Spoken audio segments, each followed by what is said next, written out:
আমৃত্যু ভালোবাসি তোকে। লেখনীতে সালমা চৌধুরী। পর্ব 15। সঙ্গে আমি আরিশা। তো চলো শুরু করা যাক। প্রতিদিনের মতো আজও খাবার টেবিলে একসাথে খেতে বসেছে সকলে, কিন্তু মেঘের মাথায় আজ অন্য প্ল্যান ঘুরছে। সবার খাওয়া মোটামুটি শেষ। মেঘ ইচ্ছে করে অল্প অল্প খাচ্ছে। এদিকে মোবাইলে কি যেন চেক করছিল আবির। মোবাইল চেক করে করেই খাচ্ছিল। আবিরের খাওয়া শেষ, তাই মোবাইল টেবিলের উপর একপাশে রেখে হাত ধোয়ার জন্য উঠে পড়ে। 3-4 কদম যেতেই মেঘ হাত বাড়িয়ে আবির ভাইয়ের মোবাইল হাতে নেয়। তাড়াহুড়োতে হয়তো পাওয়ার বাটনে চাপ দিতে ভুলে গেছে আবির ভাই। হোম পেজ ভেসে আছে। এখানে 2টা হাতের ছবি, একটা বড় হাতের, উপরটা পিচ্ছি হাত। মেঘ 1 সেকেন্ড তাকালো ছবিটার দিকে, কিন্তু এখন ছবি নিয়ে গবেষণা করার সময় নেই। তাই মেঘ তাড়াতাড়ি ফেসবুকে ঢুকলো। ফ্রেন্ড রিকোয়েস্ট অপশানে ঢুকতেই চোখে পড়লো কত ছেলেমেয়ের আইডি। সে খুঁজতে লাগলো গত রাতে নীল জামা পরিহিতাকে। একটু নিচে যেতেই পেয়ে গেল প্রত্যাশিত ব্যক্তির আইডি। 1 সেকেন্ডও না ভেবে ব্লক করে দিল তাকে। তাড়াতাড়ি ফেসবুক থেকে বের হয়ে ফোন রেখে দিল আগের জায়গায়। এবার মেঘ দীর্ঘশ্বাস ফেলল। মনে খুব শান্তি লাগছে এখন। আবির ভাই টেবিলের কাছে এসে মোবাইল নিতে নিতে মেঘের দিকে তাকালো। নিরুদ্বেগ কণ্ঠে বলল, যতক্ষণ সময় খাবার টেবিলে বসে থাকিস ততক্ষণ যদি তুই খাইতি তাহলে আজ কঙ্কালের মতো থাকতি না। মোবাইল আর ব্যাগ নিয়ে অফিসের জন্য বেরিয়ে গেলেন। এদিকে মেঘ মুচকি হেসে বিড়বিড় করে বলল, আমি তো আপনার জন্যই বসে থাকি। আমি খাবার খেয়ে রুমে যেতে যেতে আপনি বাইক নিয়ে চলে যান, দেখতেই পারি না, তাই তো বাধ্য হয়ে এখন টেবিলেই বসে থাকি। আবির ভাইয়ের কথা মতো মেঘ 11টার মধ্যে গোসল করেছে আজ। যথাসময়ে রেডি হয়ে রওনা দিল টিউশনের উদ্দেশ্যে। মনটা ভীষণ খারাপ।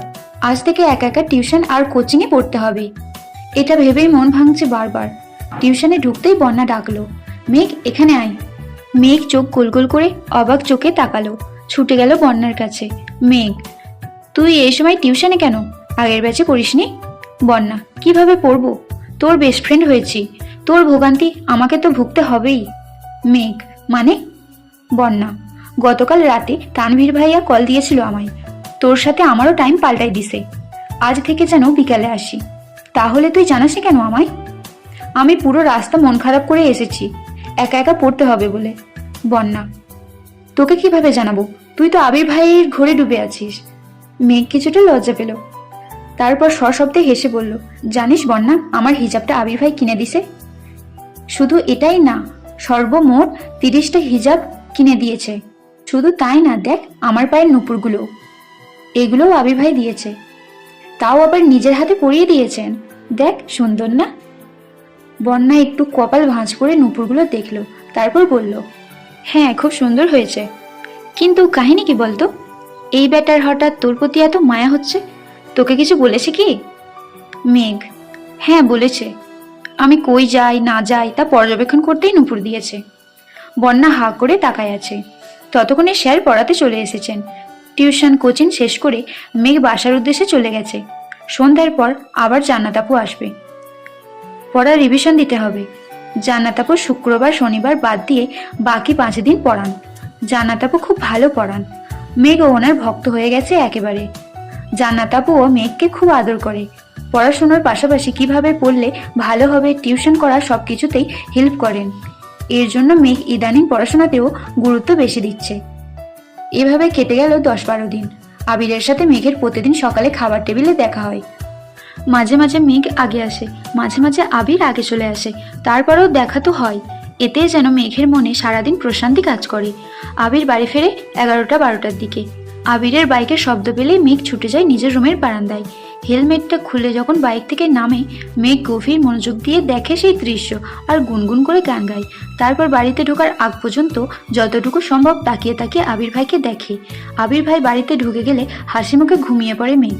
এটাই যেন মেঘের দৈনন্দিন রুটিন। কেন আবির ভাইকে দেখে তার কোনো উত্তর নেই অষ্টাদশীর কাছে।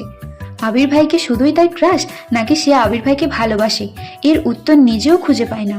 তবে আবির ভাইকে অসম্ভব ভালো লাগে। আবির ভাইয়ের শীতল চাহনি বারংবার অষ্টাদশীর হৃদয়টা চূর্ণ বিচূর্ণ করে। আবির ভাই অষ্টাদশীর মন মস্তিষ্ক জুড়ে বিচরণ করছে। 10-12 দিন পর সকালবেলা আবির জুসের গ্লাস হাতে নিয়ে 2 চুমুক খেলো কি না, আলী আহমদ খান বলে উঠলেন, আবির তোকে একটু চট্টগ্রাম যেতে হবে। আবির তৎক্ষণাৎ বিষম খেলো। তানভীর তাড়াতাড়ি উঠে ভাইয়ের মাথায় ফু দিচ্ছে। রান্নাঘর থেকে ছুটে এসেছেন মালিহা খান। এদিকে মেঘ অসহায় মতো তাকিয়ে আছে আবির ভাইয়ের দিকে। কিছুক্ষণ পর আবির স্বাভাবিক হয়ে বলল, আমি চট্টগ্রামকে কি করব? আলী আহমদ খান স্বাভাবিকভাবেই বলল, আমাদের কোম্পানিতে কিছু সমস্যা হচ্ছে, কিছু ডিলার ঝামেলা করতেছে শুনলাম। তোর কাকামণিকে সিলেট যেতে হবে। কোম্পানির সিইও হিসেবে এখন দায়িত্ব তোর উপরেই পড়ে। তুই কথা বললেই আশা করি সমাধান হবে। ডিলাররা অর্ডার ডেলিভারি করার পর্যন্ত তুই থাকবি ওইখানে। যদি সব ঠিকঠাক হয়ে যায় তখন চলে আসিস। আবির এক পলক মেঘের দিকে তাকালো, তারপর দৃষ্টি নামিয়ে প্রশ্ন করলো, কবে যেতে হবে? আলী আহমদ খান সহসা বলে উঠলেন, আজ রাতে অথবা আগামীকাল সকালে চলে গেলেই ভালো হবে। আবির চুপচাপ মাথা নিচু করে বসে আছে। আলী আহমদ খান আর মোজামেল খান উঠে গেলেন। তানভীর এবার ভাইকে বলল, ভাইয়া তোমার কি একা যেতে খারাপ লাগবে? আমি কি যাব তোমার সঙ্গে? আবির অগ্নিদৃষ্টিতে তাকালো তানভীরের দিকে, দাঁতে দাঁত চেপে বিড়বিড় করে কি যেন বলল। কেউ কিছু বুঝলো না, কিন্তু তানভীর সশব্দে হেসে উঠল। আবির আবার রাগে ফুঁসতে ফুঁসতে বলল, তানভীর। তানভীর হাসতে হাসতে চেয়ার থেকে উঠে বেসিনের দিকে দৌড় দিল।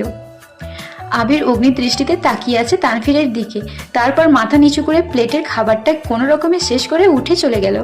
এদিকে মেঘ, মিম আর আদি বসে আছে। আদি আর মিম প্ল্যান করছে আবির ভাইকে বলবে কক্সবাজার থেকে ওদের জন্য খেলনা, সাজুনি, শামুক নিয়ে আসতে। মেঘ নিশ্চুপ বসে খাচ্ছে। আবির ভাইকে দেখার জন্যই তো এখন সে প্রতিদিন ফজরের সময় ঘুম থেকে উঠে। রাতে ঘুমানোর আগেও আবির ভাইকে দেখে ঘুমায়। আবির ভাই চট্টগ্রাম চলে গেলে ও থাকবে কিভাবে? মিম হঠাৎ ডেকে বলল, আপু, ভাইয়াকে তুমি কি আনতে বলবা? মিমের ডাকে ধ্যান ভাঙলো মেঘের। একটু হাসার চেষ্টা করলো, তারপর কোমল কণ্ঠে বলল, আমার কিছু লাগবে না। সারাদিন কেটে গেল। মেঘ নিজের মতো কোচিং টিউশন শেষ করে আসছে। মিম আদি স্কুল থেকে ফিরেছে। আবির 8টায় বাসায় ফিরেছে। ততক্ষণে জান্নাত আপু পড়িয়ে চলে গেছেন। মেঘ বই খাতা নিয়ে নিজের রুমে চলে গেছে। রাত 10টার দিকে চট্টগ্রামের উদ্দেশ্যে বেরিয়ে যাচ্ছে আবির। রুমে গিয়ে শাওয়ার শেষ করে একেবারে রেডি হয়ে রুম থেকে বের হলো আবির। মেঘের রুমের দরজার সামনে এসে থামলো। দরজা ধাক্কা দিল আস্তে করে। মেঘ বিছানায় উপর হয়ে শুয়ে আছে। পাশে বই খাতা পড়ে আছে।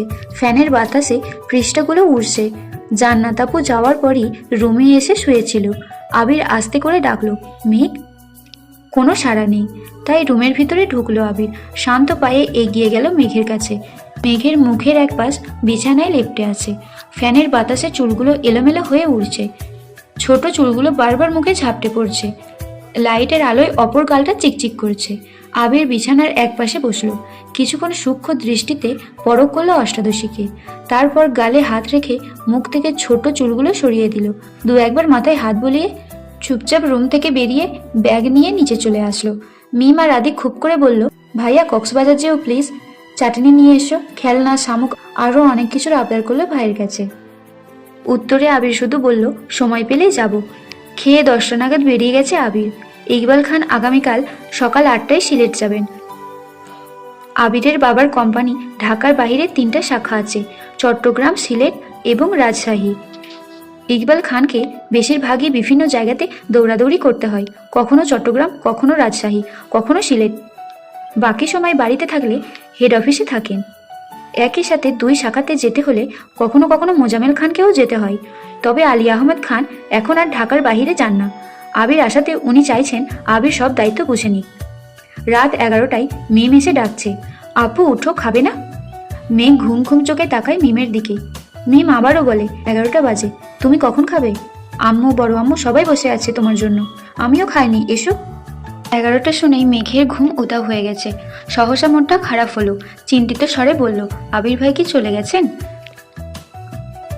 মিম হাসি মুখে বলছে, হ্যাঁ, ভাইয়া তো 10টার আগেই চলে গেছে। আমি আর আদি বলেছি আমাদের জন্য খেলনা, গিফট, চাটনি নিয়ে আসতে, তোমার জন্যও আনতে বলেছি। ভাইয়া বলেছে সময় পেলে যাবে কক্সবাজার। মেঘের মনটা চূর্ণ বিচূর্ণ হয়ে গেছে। মনে মনে ভাবছে, কেন যে শুইতে গেলাম? না ঘুমালে তো আবির ভাইকে দেখতে পারতাম। আমি ঘুমিয়েছিলাম তাতে কি? আবির ভাই কি আমায় বলে যেতে পারতো না? মিম আবার ডাকলো, আপু আসো, খেতে যাই। মেঘ কঠিন স্বরে বলল, আমার খিদা নাই, খাবো না, তুই খেয়ে নে। ওদের বল খেয়ে নিতে, আমি ঘুমাবো। আর লাইটটা অফ করে দিয়ে যা। মিম মন খারাপ করে চুপচাপ লাইট অফ করে চলে গেছে। এদিকে মেঘ ফুপিয়ে ফুপিয়ে কাঁদছে। কিছুক্ষণ পর নিজে নিজেই ভাবছে, আবির ভাই তো আমায় নিয়ে ভাবেই না, ভাবলে তো আমাকে ডেকে বলেই যেতেন, তাহলে আমি কেন ওনার জন্য কান্না করছে? আর কাঁদবো না আমি। কিছুক্ষণ পর থামলো। খুব খিদা পাচ্ছে, কিন্তু সে খাবে না। বড্ড অভিমান জমেছে বুকে। এভাবেই ঘুমিয়ে পড়লো আবার। ভোরের বেলা ও উঠল না মেঘ। 8টার উপরে বাজে, খাবার টেবিলেও আসেনি। বাধ্য হয়ে মোজামেল খান নিজে গেলেন মেয়েকে ডাকবে। মেঘ তখনও ঘুমে। আব্বুর ডাকে ঘুম ভাঙল মেঘের। 10 মিনিটের মধ্যে ফ্রেশ হয়ে নিচে আসলো। খাবার টেবিলে আবির ভাই নেই দেখে মনটা খারাপ হলো। কাকামণিও সকাল সকাল সিলেটের উদ্দেশ্যে রওনা দিয়েছেন। চুপচাপ খেতে বসলো মেঘ, কিন্তু গলা দিয়ে খাবার নামছে না। কোনো রকমে অল্প কিছু খেয়ে উঠে পড়লো। রুমে গিয়ে আবার পড়ার চেষ্টা করলো, কিন্তু পড়া মাথায় ঢুকছে না। মাথায় শুধু আবির ভাই ঘুরছে। আবির ভাই কেন বলে গেল না? এখন আবির ভাই কোথায় আছেন, খেয়েছেন কি না, এইসব চিন্তায় ব্যস্ত হলো। একটু পরপর ডাটা অন করে ফেসবুকে ঢুকছে, কিন্তু আবির ভাই নেটে নেই, কোনো আপডেটও নেই। 10 মিনিট পর পর মেঘ ফেসবুক চেক করছে, কিন্তু তাতে কোনো লাভ হচ্ছে না। সারাদিন গেল, এই পড়তে বসছে, এই আবার ফোন চেক করছে। বিকাল নাগাদ কোনো খবর না পাওয়াতে মন খারাপ করে ঘুমিয়ে পড়ল। আবির চট্টগ্রামে এসে অফিসের কাজে ব্যস্ত হয়ে পড়েছে। বাসা থেকে আবিরের আম্মু কল দিয়ে খোঁজ নিচ্ছে ছেলের। এছাড়া মোজামেল খানও কাজের জন্য কয়েকবার কল দিয়েছে আবিরকে। দেখতে দেখতে 3 দিন হয়ে গেল আবিরের চট্টগ্রামে আসা। সাথে অফিসের ঝামেলা, সারাদিন এক মুহূর্ত রেস্ট নিতে পারে না। অফিসের কাজে ফাঁকে 2-1বার বাসায় কল করে। আম্মু, মামনি, তানভীরের সাথে কথা হয়। মিম আর আদির এক কথা, ভাইয়া কক্সবাজারে যেও প্লিজ, আমাদের জিনিসগুলো নিয়ে এসো। কিন্তু মেঘ যেন নিখোঁজ।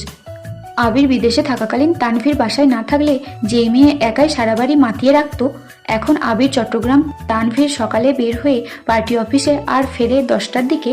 বাবা চাচাও সারাদিন অফিসে থাকে, তারপরও মেঘকে সারাদিনই খোঁজ পাওয়া যায় না।